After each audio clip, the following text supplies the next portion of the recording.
네, 학생부 여러분 안녕하세요. 1월 17일 학생부 예배에 오신 여러분 모두를 진심으로 환영합니다. 네, 시간 우리가 함께 신앙 고백하시면서 살아계신 하나님께 또 우리의 각자의 자리에서 목소리로 마음으로 예배하겠습니다.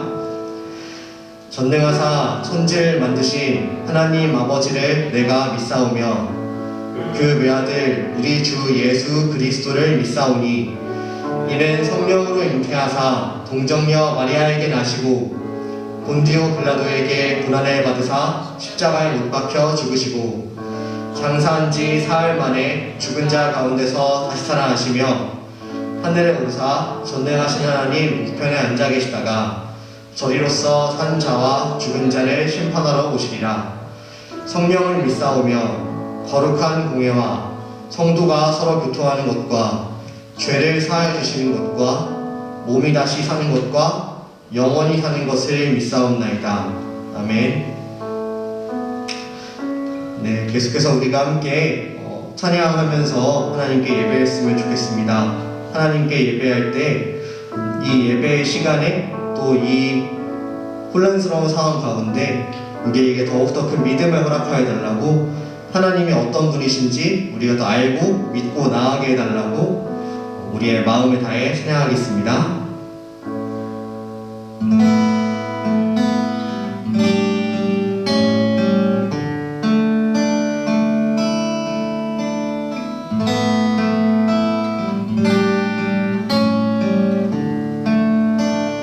안개가 날 가리고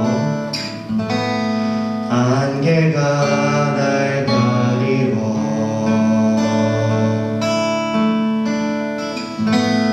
내 믿음은 들리려 할 때 나 주님께 나아가네. 주님은 산 같아서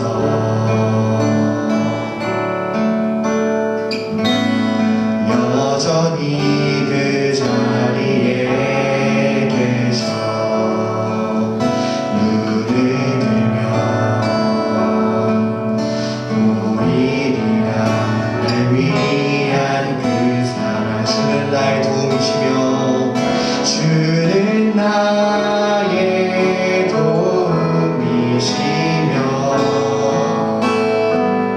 주의 계획 영원하네.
마음과 힘을 잃을 수 없네. 오직 한 가지 그 주님을 믿네. 주는 나의 힘이요 주는 나의 힘이요 주는 나의 힘이요 영원히 주를 의지하리. 주는 나의 힘이요 주는 나의 힘이요 주는 나의 힘이요 영원히 주를 의지하리. 영원히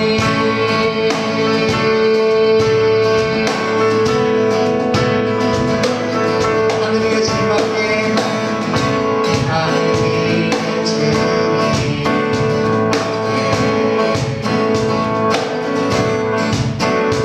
내가 사모자 이 세상에 너에게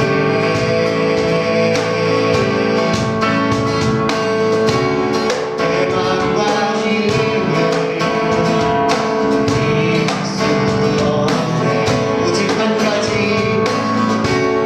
오직 한 가지 그 주님을 믿네.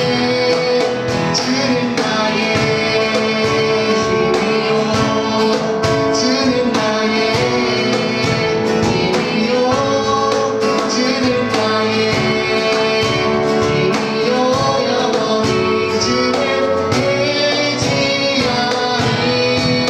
주는 나의 힘이요 주는 나의 힘이요 주는 나의 힘이요 영원히 주를 주는 나의 힘이요 주는 나의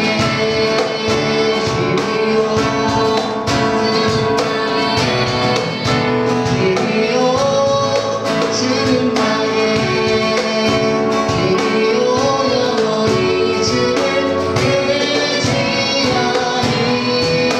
주는 나의 힘이요 주는 나의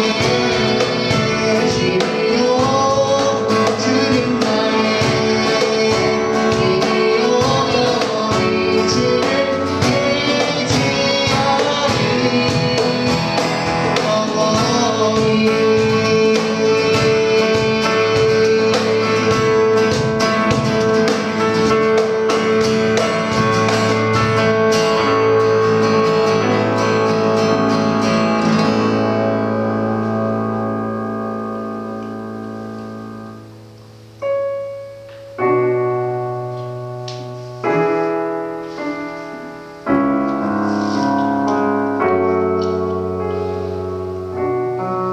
계속해서 우리의 힘내시는 그 하나님이 모든 것을 하실 수 있음을 우리의 입을 열어 고백합시다.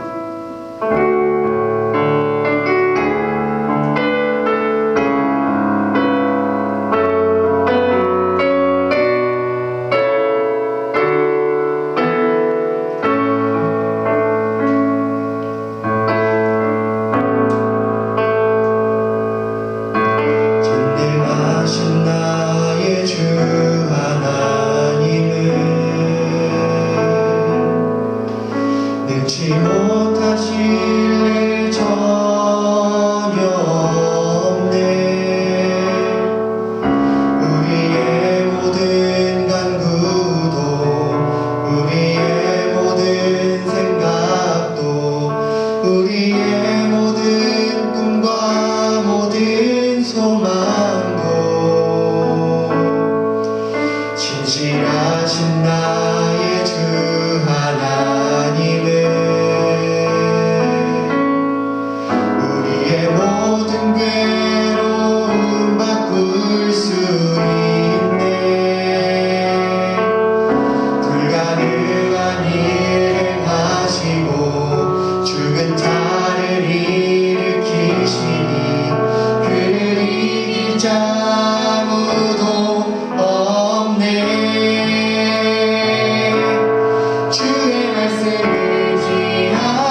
끊지 못하실 일 전혀 없네. 우리의 모든 간구도 우리의 모든 생각도 우리의 모든 꿈과 모든 소망도 신실하신 나의 주 하나님, 우리의 모든 괴로움 바꿀 수 있네. 불가능한 일을 하시고 죽은 자를 일으키시니 그를 이길 자 아무도 없네. 주의 말씀을 지하여 그곳에 눈을 던져 오늘 그가 놀라운 일을 이루시노라. 주의 말씀을 지하여 믿음으로 눈을 던져 믿는 자에겐 능치 못함 없네. 주의 말씀을 지하여 그곳에 금을 던져 오늘 그가 놀라운 일을 이루시겠노라. 주의 말씀을 지하여 믿음으로 금을 던져 믿는 자에게 능치 못함 없네.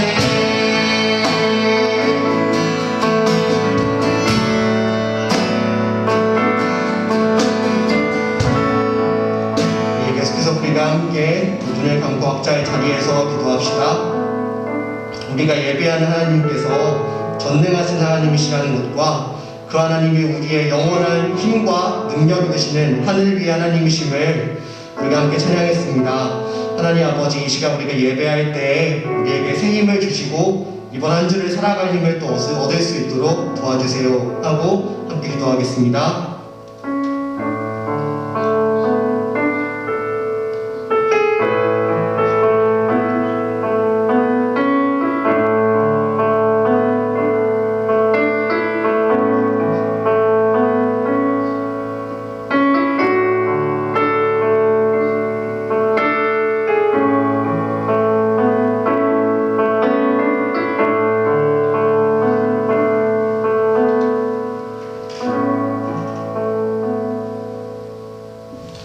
기도하겠습니다.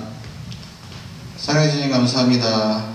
오늘도 지난주와 마찬가지로 지지난주와 마찬가지로 저희에게 또 주의를 허락하시고 저희에게 예배할 수 있는 이 공간들과 시간들을 허락하시며 감사드립니다. 코로나로 인하여 저희가 정말로 힘들고 경험해보지 못한 많은 것들을 새로이 경험하며 그곳에서 또한 저희가 많은 갈등들과 고민들과 또한 기도로서 하루하루를 버텨내고 있습니다. 올해 백신이 나오고 치료제가 나와서 저희의 모든 생활들이 예전과 같이 하루빨리 복귀할 수 있도록 도와주시기 원하며 그 가운데서 저희가 정말로 그동안 경험해보지 못했던 그런 새로운 신앙의 경험들을 그 시간을 통하여 저희가 느끼고 깨달아 알 수 있도록 도와주시기 원합니다. 저희가 정말로 이 어려운 가운데서도 항상 예배와 기도의 끈을 놓지 않도록 도와주시기 원하며 항상 주님 가운데 하나님 가운데 저희가 살아있음을 잊지 않도록 도와주옵소서. 말씀하실 목사님 주님 축복하여 주옵시고 우리 목사님 통하여 이 세상의 지경들이 넓혀지고 하나님의 은혜가 함께하는 그런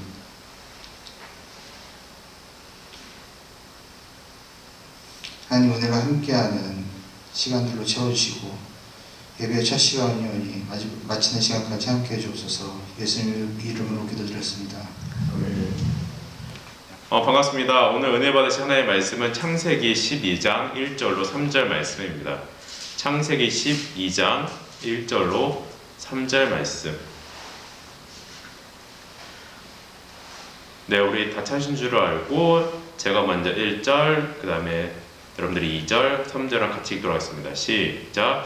여호와께서 아브라함에게 이르시되 너는 너의 고향과 친척과 아버지의 집을 떠나 내가 네게 보여줄 땅으로 가라. 시작. 내가 너로 큰 민족을 이루고 네게 복을 주어 내 이름을 창대하게 하리니 너는 복이 될지라. 시작. 너는 축복하는 자에게는 내가 복을 내리고 너를 저주하는 자에게는 내가 저주하리니 땅의 모든 족속이 너로 말미암아 복을 얻으리라.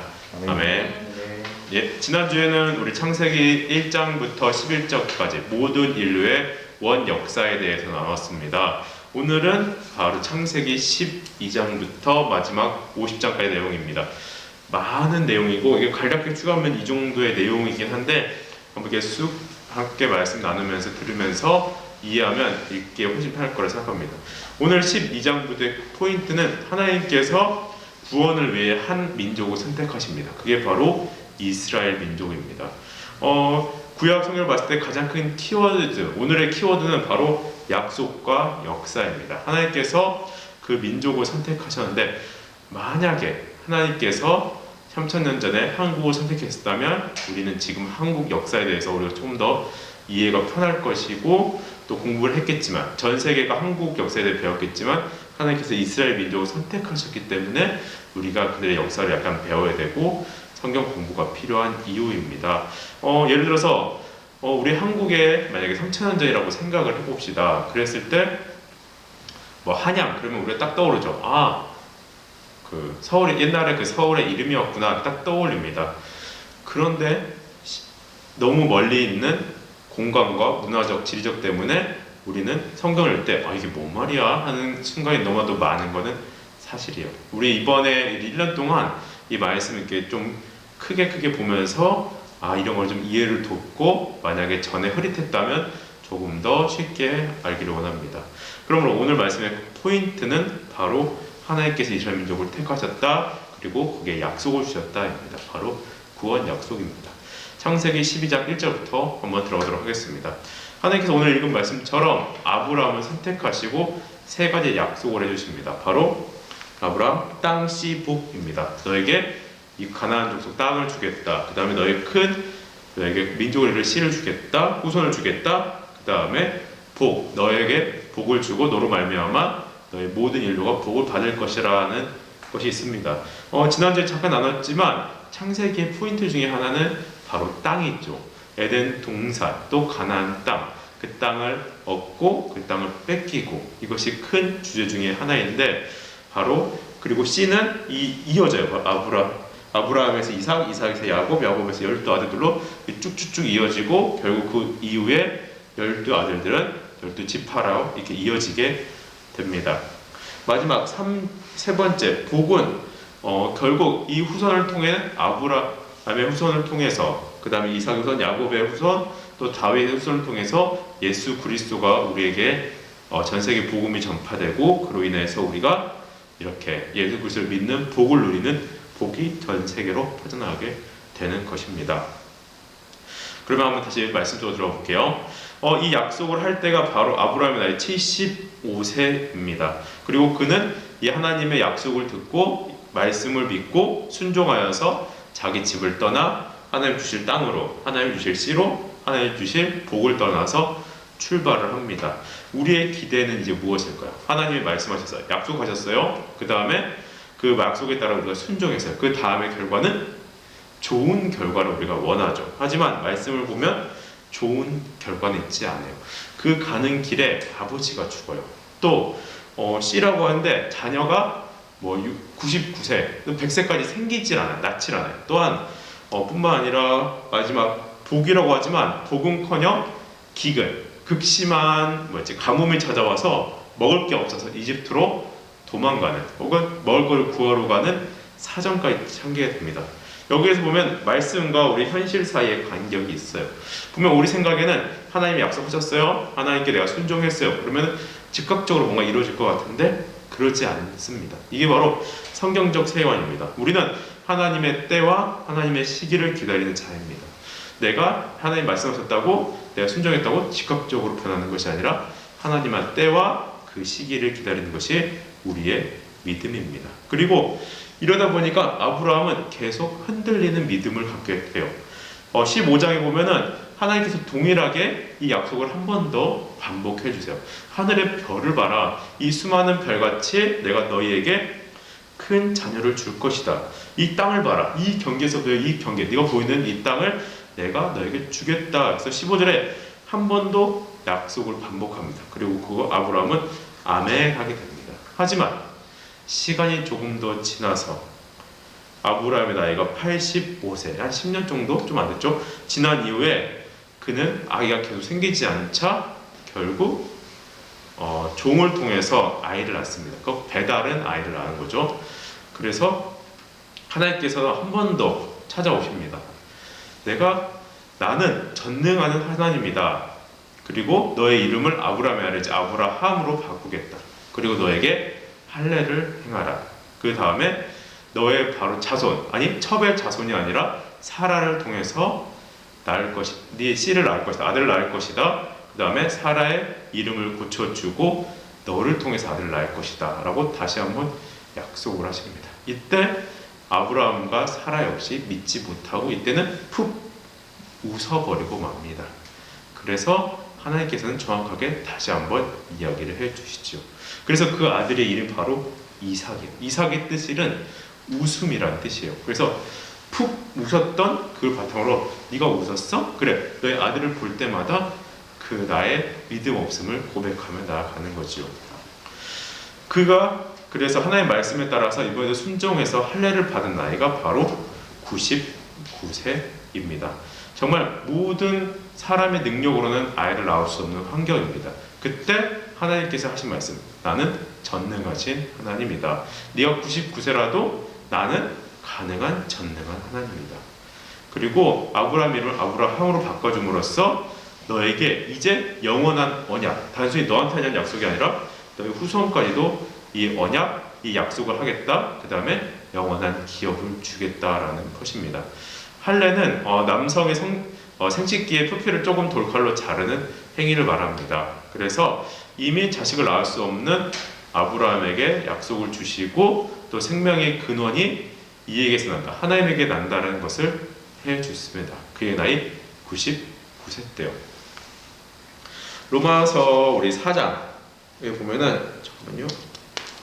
이게 아날로그라서 조금 넘기기가 어려워요. 이렇게 말씀이 적혀 있습니다. 우리 함께 읽어볼까요?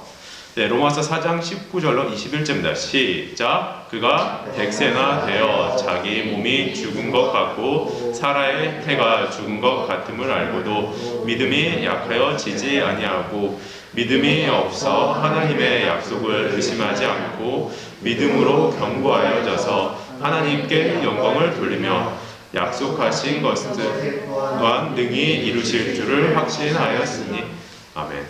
이때 보면은 아브라함이 100세나 되어서 믿음이 좋다고 이야기를 합니다. 분명 방금 제가 말한 것처럼 아브라함은 믿지 못했어요. 푹 웃었고 또한 그것을 하지 못했는데 왜 갑자기 로마서에 신약에 보면은 믿음이 좋다고 했을까요? 그것도 100세 때 이야기일까요? 분명 99세 때 아브라함은 할례를 받았어요. 자기 몸에 그의 흔적이 남게 됐지요. 보통 남자가 성인이 되면은 한 화장실 한 6번 정도 간대요.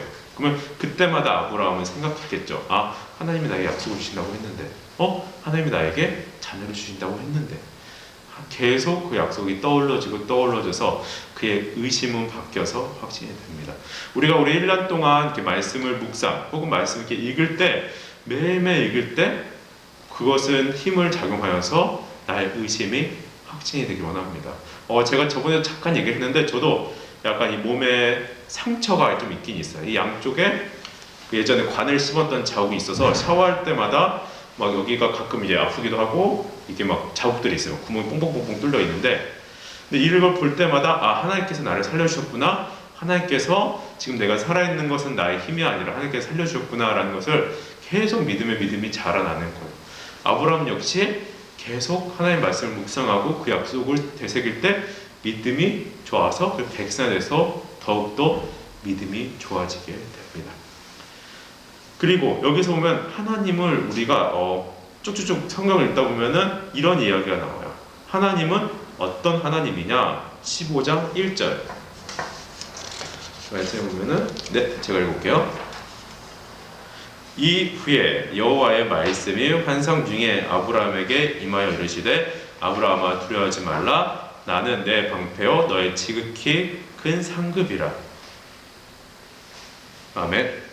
네, 우리 하나님은 어떤 분이십니까? 우리는 하나님에 대해서 본 사람 혹은 그러게 없기 때문에 알 수가 없습니다. 우리의 생각으로 알 수 없어요. 그래서 하나님께서는 하나님 스스로 우리에게 알려주시는데 바로 오늘 어떤 하나님과 이야기를 하고 계시나요? 우리의 방패요, 우리의 큰 상급이라고 얘기하겠습니다. 분명 우리는 하나님에 대해서 흔히 이런 생각 저런 생각을 많이 해요. 근데 우리가 믿어야 될 말씀은 뭐냐? 하나님께서 스스로 하시는 것을 스스로 보여주시는 믿는 우리가 되기 원합니다.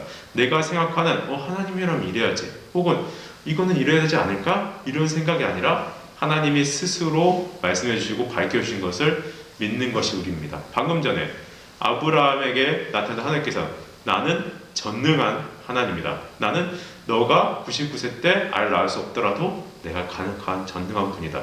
나는 어떤 하나님이냐? 바로 너 방패이다. 전쟁에서 그 막는 방패처럼 너를 보호하는 하나님이다. 그리고 상급, 보수를 얘기하거든요.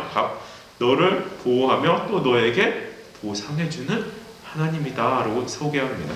이런 하나님을 여러분들께서 믿고 나아가시기를 바랍니다. 그리고 이 하나님께서 이후에 하나 더 약속을 해주십니다. 창세기 15장 14절 16절 이거 눈으로만 보고 제가 얘기를 할게요. 분명 이게 어떤 얘기냐? 아브라함의 후손이 바로 가나안 땅에 차지하게 될 건데 그 전에 너희는 쫓겨나서 다른 데서 살다가 그 이방 민족에서 괴롭힘을 당하고 나중에 그 땅에서 돌아와서 정복하게 될 것이다 라는 이야기예요. 어떤 이야기일까요? 그 다음에 이야기인데 오늘 말인데 야곱의 가족이 이집트에서 거주하고 거기서 큰 민족을 이루고 거기서 바로로 인해서 큰 핍박을 받아서 출애굽해서 가나안 땅을 정복하는 여호수아까지 내용을 바로 오늘 말씀에 약속해 주시고 그 이후에 그 약속을 성취해 가시는 것입니다. 아까 제가 처음 말했죠. 오늘의 포인트는 약속이라고. 하나님께서는 창세기에 또한 그 민족을 선택하시고요 여러 약속을 하십니다. 그 약속을 이루어 가시는 하나님이에요.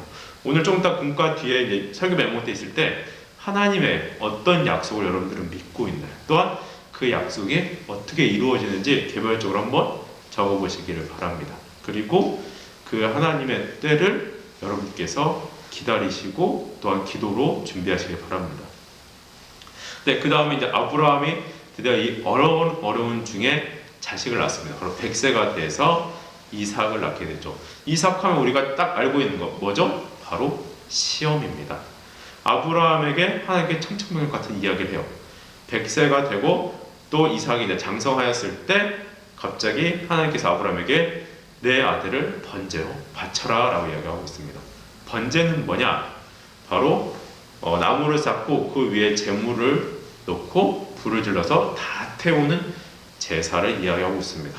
그러면 내 아들을 번제로 바쳐라 그러면은 아들을 태워서 다 죽여라는 소리예요.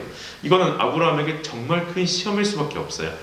그냥 아들도 내 자녀를 맡기는 것도 너무나도 귀합니다. 게다가 100세에 낳은 자녀입니다. 심지어 기적으로 낳은 아들이에요. 정말 바치는 것 말도 안 되죠. 근데 이거는 아브라함의 입장에서뿐만 아니라 하나님의 입장에서도 큰 시험이에요. 뭐냐? 하나님께서는 아브라함에게 약속을 해주셨거든요. 네 후손을 통해서 큰 민족을 이루겠다, 복을 내리겠다, 씨를 주겠다 이런 약속을 주셨잖아요. 근데 유일한 아들 이삭이 죽어버리면 하나님 입장에서도 이 약속을 이룰 방법이 없기 때문에 큰 어려움이에요. 그리고 이 이삭의 나이 역시 완전히 어린 나이도 아니에요. 이 성경에 보면은 그 이삭이 자기 나무를 지고 아버지와 같이 올라갔더라, 모리아 산으로 올라갔다라는 표현이 있는 것처럼 그 장성한 아이를 그 노인이 바치는 것 쉽지 않았을 거예요. 그런데 창세기 22장에 보면은 바로 이렇게 그의 감정보다 그의 행함이 초점이 되어 있습니다. 아브라함의 마음이 어려워서, 또한 아브라함의 심히 근심에 빠지더라. 보통 그 전에는 그런 본문이 있거든요. 근데 이때는 그런 게 없어요. 그냥 아브라함이 새벽 일찍이 일어나서 준비했더라. 그와 함께 그 산으로 올라갔더라. 그냥 행함만 하고 있죠. 설득도 아니고 그냥 행함입니다. 이 본문을 보고 야고보서와 히브리서는 이렇게 각각 얘기하는데요. 우리 위에 야고보서만 같이 읽어볼까요? 위에 있고만 준비 시작. 우리 조상 아브라함이 그 아들 이삭을 제단에 바칠 때에 행함으로 오롭다 하심을 받을 것이 아니냐. 여기서도 같이 그의 행함을 중점으로 보고 있습니다. 히브리서 11장에 보면 아브라함은 시험을 받을 때에 믿음으로 이삭을 드렸으니 그는 약속들을 받은 자로서 그 외의 아들들을 드렸느니라. 즉 아브라함은 흔들림 없는 믿음, 그 다음에 행함을 이야기하고 있습니다. 그리고 그에게 바치고 나서 그 아들을 제단 위에 오르고 칼로 찌르는 순간 하나님께서 천사를 통해 이렇게 말씀하시죠.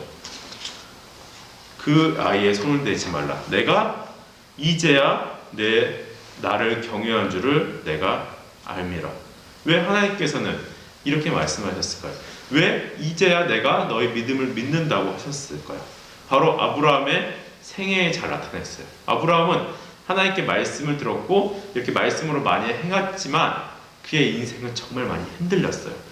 처음에 믿음을 따라서 자기 친척과 가족을 버리고 땅을 버리고 하나님의 그 약속을 따라 이동을 했어요. 하지만 그의 아내 사라를 누이라고 속이며 이집트 왕에게 그랄 왕 아비멜렉에게 뺏긴 적도 있어요. 그의 왕비가 될 뻔도 했어요. 또한 사라의 종 하갈을 통해서 배다른 자녀를 낳기도 했어요. 하도 자녀가 없으니까 내가 가만히 있으면 나의 재산이 내가 모르는 사에게 참속될까봐 그냥 배다른 여자 첩을 통해서 낳은 아기라도 줘야겠다라고 했어요.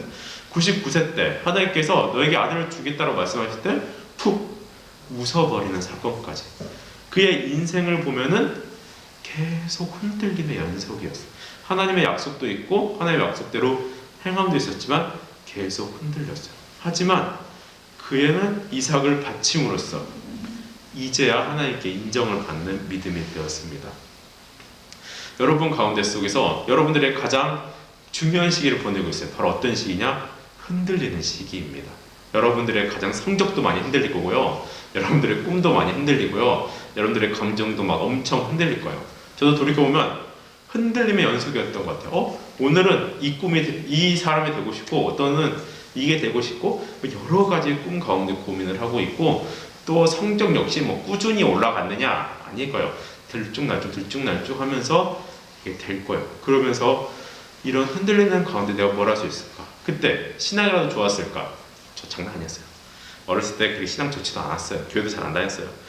이렇게 흔들리는 가운데 있었지만 아브라함은 이런 하나의 사건 하나를 통해서 그의 1년 동안의 묵상을 통해서 그의 믿음이 쓱 자랐습니다. 올해 1년 동안에 하나님의 말씀을 보면서 여러분들의 믿음이 정말 자라기를 바랍니다. 이삭을 제물로 바쳤을 때 그의 순종의 삶을 통해서 그 제물이 죽더라도 하나님께서 하시겠다는 그런 믿음, 그런 묵상의 사람이 바로 아브라함이고 그렇기 때문에 우리가 이렇게 말씀을 묵상하는 것입니다.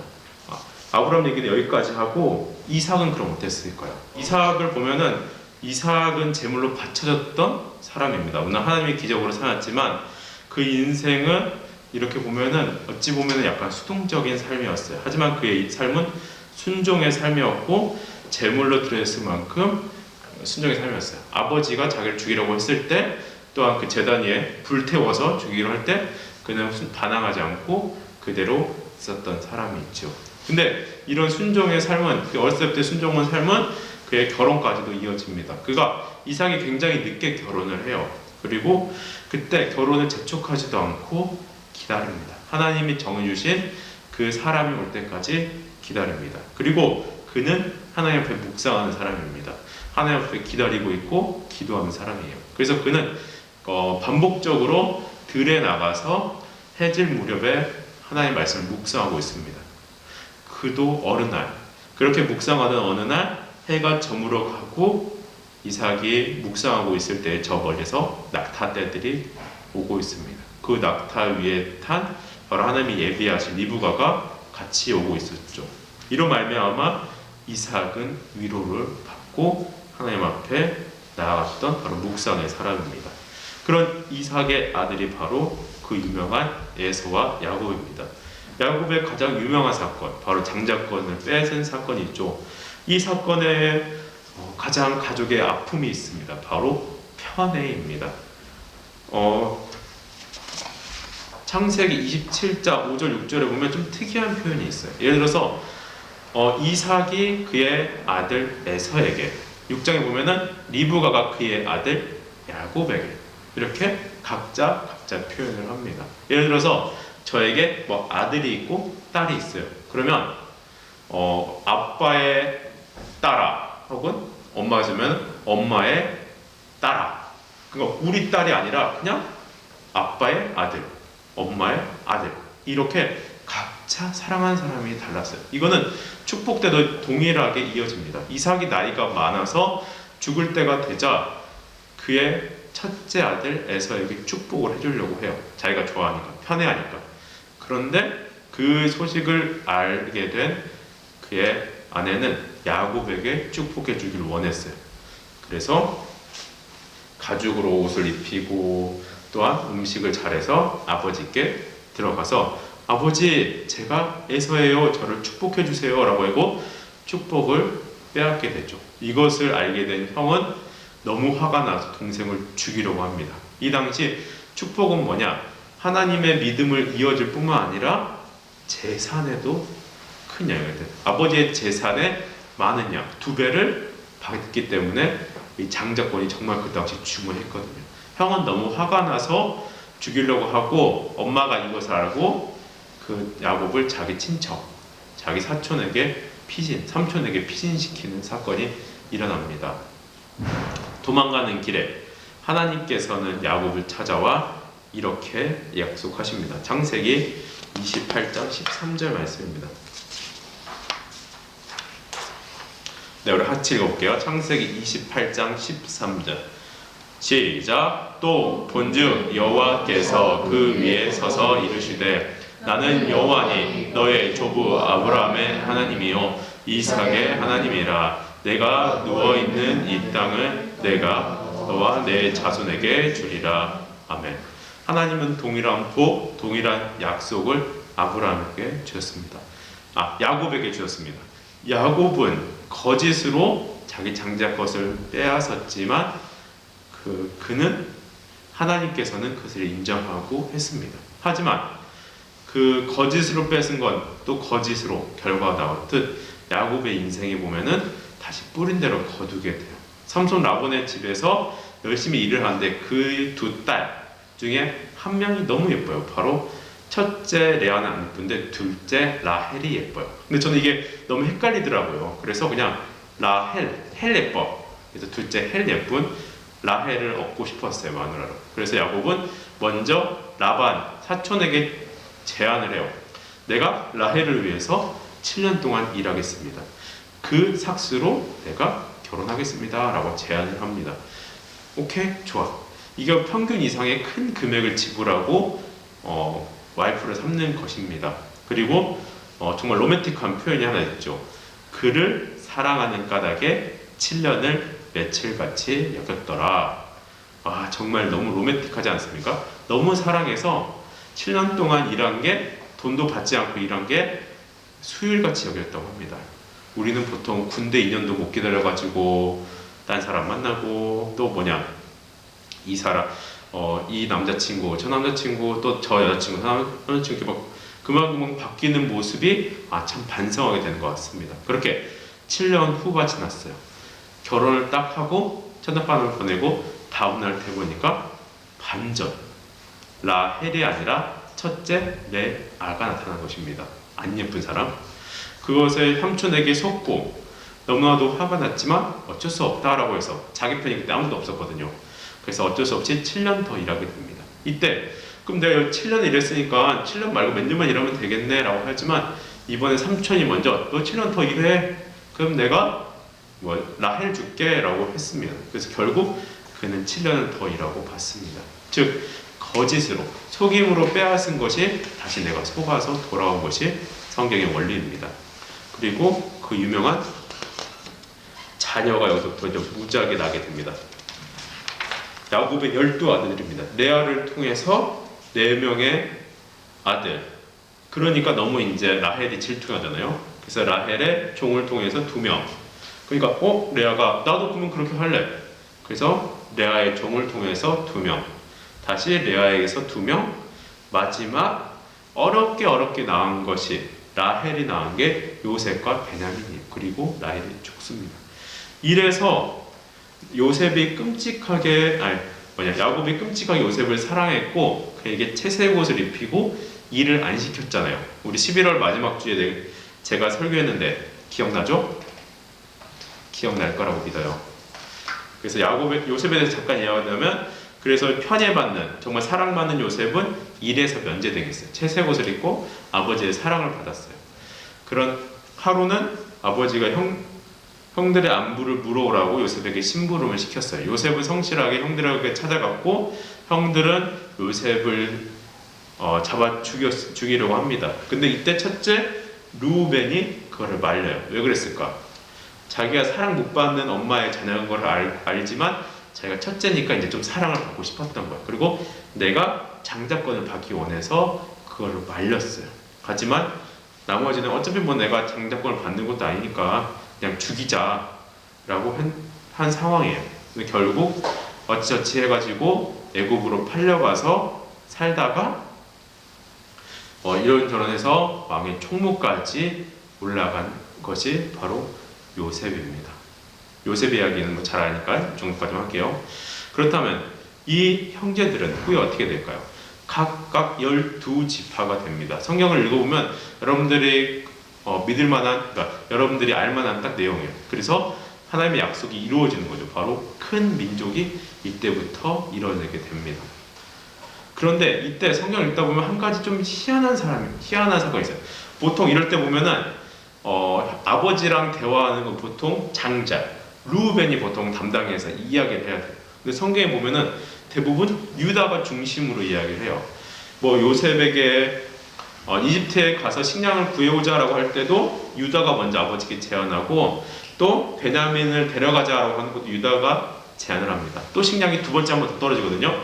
그때도 우리 같이 식량을 구하러 가는 게 어떻습니까? 라고 다 유다가 제안을 해요. 왜 그럴까요? 이 형들이 바로 사고를 쳤기 때문이에요.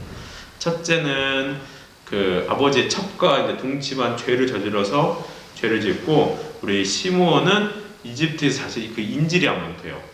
그래서 그 부재의 기간이 있고요. 레위는 그 디나의 강간 사건이라고 중간에 좀 나오거든요.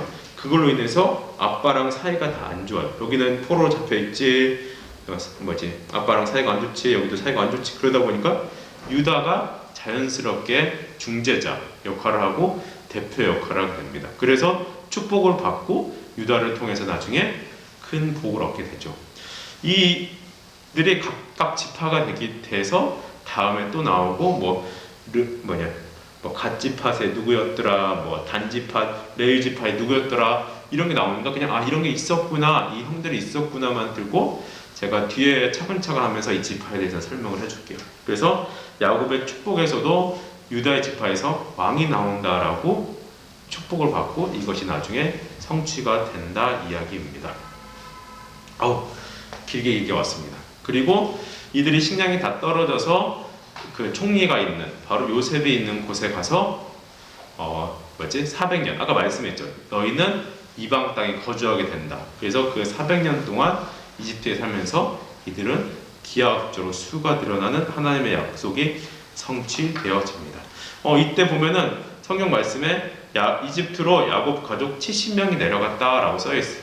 근데 나중에 좀 성경을 읽다 보면 어떤 성경에 보면은 75명이 내려갔다라고 써 있어서 이거에 대해서 막 질문하거나 좀 이거 성경 틀린 거 아니야? 많이 이야기를 하는데 사도행전에 바로 그게 써 있어요. 바로 이집트로 내려간 가족이 75명이다 라고 했는데 이것의 오류는 무슨 오류냐? 요셉의 이집트에서 낳은 아들이 있거든요. 5명. 그 숫자를 포함하면 75명, 포함하지 않으면 70명입니다. 네, 여기까지가 창세기 12장부터 50장까지의 이야기입니다. 이것을 통해서 결론이 무엇일까요? 약속하신 하나님께서 그것을 이루어 가시고 계십니다. 구원하시기 위해 아브라함을 선택하시고 또 이삭은 자기의 때가 아니라 하나님의 때를 기다리는 순종의 사람이었고 야곱은 장자꽃을 빼앗고 축복을 빼앗았지만 하나님께서는 그를 선택하셔서 그를 이끌어 가시고 또 요셉은 형들의 못된 행동을 통해서 죽을 뻔하지만 그것이 하나님의 역사에 쓰임받게 됩니다. 보면 이 성경을 읽다 보면 분명 이들은 다 자기가 하고 싶은 대로 했어요. 형들은 자기가 하고 싶어서 요셉을 팔았고 야곱은 자기가 하고 싶어서 그것을 뺏었고 하지만 하나님께서는 그 약속을 이루어가기 위해 이것을 그대로 통치하고 살아가신다는 것입니다.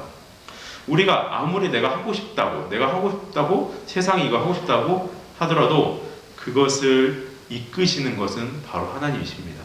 하나님의 이 놀라운 역사 안에서 통치를 바라보는 여러분들이 되길 원하고 또 하나님의 전지전능한 역사의 주권자이심을 기억하시길 바랍니다. 기도하겠습니다. 한번 끝낼까요? 아니요. 예. 뭔가 자꾸 카메라를 보는 게 시간이 얼마 안 남아서 배터리가 얼마 안 남아가지고. 예. 그러면 기도하고 축도하고 마치겠습니다. 기도하겠습니다. 전능하신 하나님 아버지 감사합니다. 정말 하나님께서는 능치 못하심이 없고 이 세계를 이끌어 가심을 믿습니다. 사람들이 아무리 악하고 제 갈 길을 가나 이것을 이끄시고 하나님의 섭리 가운데 있는 것이 하나님이라는 것을 우리가 믿으며 나아가겠습니다. 하나님, 우리가 올 한 해 말씀을 읽고 묵상하면서 흔들리던 우리 아브라함이 하나님의 말씀을 믿은 것처럼 우리의 믿음을 더욱 굳게 하여 주옵시고 이삭처럼 우리 순종의 사람이 될 수 있도록 도와주시옵소서. 또한 하나님의 때를 기다리면서 하나님의 복을 받는 우리가 되게 도와주옵시고 야곱의 악함을 주님께서 아시니 주님께서 도와주시옵소서. 특별히 우리 친구들이 지금 이 안 좋은 때를 지나고 있습니다. 이때에 더욱더 하나님 앞에 나아가서 하나님의 말씀을 묵상하며 자랄 수 있도록 도와주시옵소서. 광고하도록 하겠습니다. 오늘까지 온라인 예배로 진행됩니다. 다음 주 학생부 예배는 대면 예배일지 온라인 예배일지 추후에 공지하도록 하겠습니다. 각 반 선생님의 연락을 잘 확인하시기 바랍니다. 학생부 출석에 대한 공지입니다. 온라인 예배 때에는 학생부 단체 카톡방에 인증사진을 올리고 반 카톡방에 말씀 메모 사진을 올리면 출석됩니다.